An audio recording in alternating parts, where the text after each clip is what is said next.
जनवरी की सर्द रात रमेश अपनी पत्नी रीमा संग एक दोस्त के यहाँ हुए नए साल की पार्टी से लौट रहा था।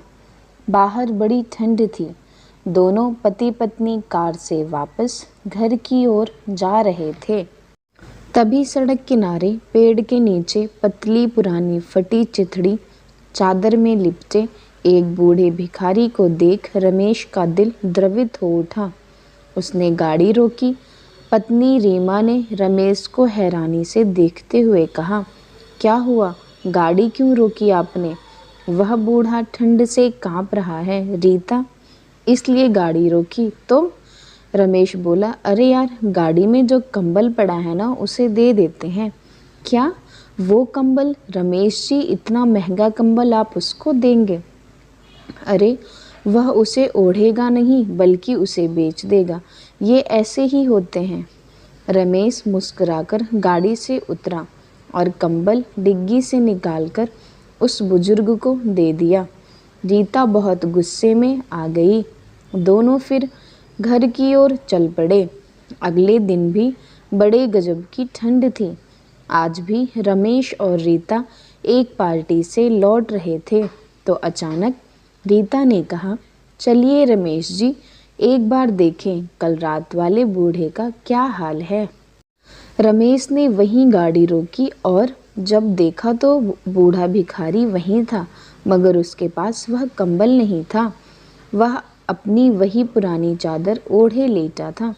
रीता ने आंखें बड़ी करते हुए कहा, देखा, मैंने कहा था वो कंबल उसे मत दो, इसने जरूर बेच दिया होगा। दोनों कार से उतरकर उस बूढ़े के पास गए। रीता ने व्यंग करते हुए पूछा, क्यों बाबा, कल रात वाला कंबल कहाँ है? बेचकर नशे का सामान ले आए क्या?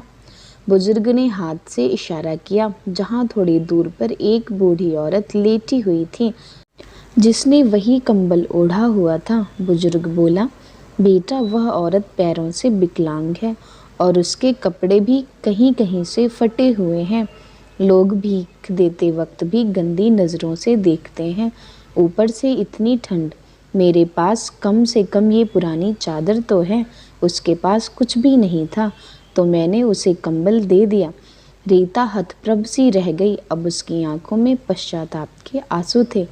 वे धीरे से आकर रमेश से बोली, चलिए घर से एक कंबल और लाकर बाबा जी को भी दे देते हैं।